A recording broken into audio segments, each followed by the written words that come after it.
তাহলে দুইটি কারণে সাদাকাতুল ফিতর ওয়াজিব হলো। নাম্বার 1, রোজাদারের ত্রুটিকে দূরীভূত করার জন্য যাকাতুল ফিতর সাদাকাতুল ফিতর ওয়াজিব করা হয়েছে। 2 নম্বরে হতদরিদ্রদের খাদ্য শতভাগ নিশ্চিত করার জন্য সাদাকাতুল ফিতর ওয়াজিব করা হয়েছে। কয়টি কারণে?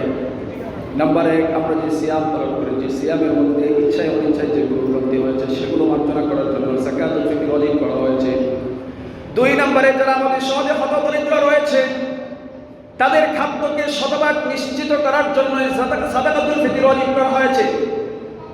অন্য কোনো ধর্মে, অন্য কোনো উৎসবে, অন্য কোনো অনুষ্ঠানে এত সুন্দর আপনি পাবেন না, এত সুন্দর নিয়ম ক্রান্তিক কোনো বিষয় আপনি পাবেন না। আমাদের দেশে পহেলা বৈশাখ নামে আছে না নাই? কি পহেলা বৈশাখে উৎসব হয় কিনা? পান্তা এবং ইলিশের উৎসব হয়, কিন্তু কখনো কি দেখেছেন যে পহেলা বৈশাখের দিন ফ্রিতে ইলিশ বিলাচ্ছে, খাদ্য বিলাচ্ছে? এরকম হয়? পহেলা বৈশাখের দিন যে ফ্রিতে ইলিশ মাছ দিচ্ছে, এরকম নজির কি আপনারা কখনো দেখেছেন? আমি কখনো দেখিনি। তারা ভোগের জন্য অনেক কিছু পালন করে, অনেক কিছু উৎসব করে, কিন্তু হতদরিদ্র ইলিশ কিনে খেতে পারে না, এরকম সংখ্যা কম না বেশি?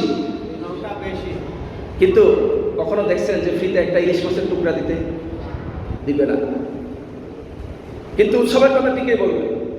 অথচ আল্লাহর নবী বলেছেন তোমাদের জন্য 2টি উৎসবের দিন রয়েছে, একটি হচ্ছে ঈদুল ফিতর, আরেকটি হচ্ছে ঈদুল আযহা। একটি হচ্ছে ঈদুল ফিতর, যে ঈদুল ফিতরের দিন আমি তোমাদের জন্য যাকাতুল ফিতর সাদাকাতুল ফিতরকে ওয়াজিব করে দিলাম। আর ঈদুল আযহা, যে তোমরা কুরবানি করো, যারা সমাজের মধ্যে হতদরিদ্র, যারা কুরবানি করতে পারে না, একটা অংশ তাদেরকে দিয়ে দাও, আছে না নাই? আর সাদাকাতুল ফিতর তো ওয়াজিবই করে দিলেন, যাতে করে ঈদের দিন কেউ খাদ্যের অভাবে না ভোগে, যাতে সকলের মধ্যে সমান থাকে, সামঞ্জস্য থাকে, কোনো বৈষম্য না থাকে। এই বৈষম্যকে দূরীভূত করার জন্য নবী করিম সাল্লাল্লাহু আলাইহি সাল্লাম সাদাকাতুল ফিতর আমাদের উপর ওয়াজিব করে দিলেন। সকলে বলেন সুবহানাল্লাহ।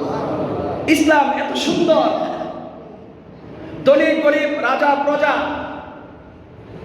মন্ত্রী মিনিস্টার, প্রেসিডেন্ট যখন ঈদের সালাতে আসবে, ঈদের সালাতের কাতারে কোনো বৈষম্য থাকে না? সকলে এক কাতারে থাকে, সকলের মুখে হাসি থাকে। আল্লাহ সুবহানাহু ওয়া তাআলা এত সুন্দর আমাদেরকে ধর্ম দিলেন, আর সেই ধর্ম আমরা সঠিকভাবে পালন করতে পারি না। তাহলে এই সাদাকাতুল ফিতর পুরা করবো কিনা ইনশাআল্লাহ? সকলে দিয়েছি কিনা সাদাকাতুল ফিতর? আমাদের এবছর কত টাকা সাদাকাতুল ফিতর ওয়াজিব করা হয়েছে, ধার্য ধারণ করা হয়েছে? 100 কত? 120।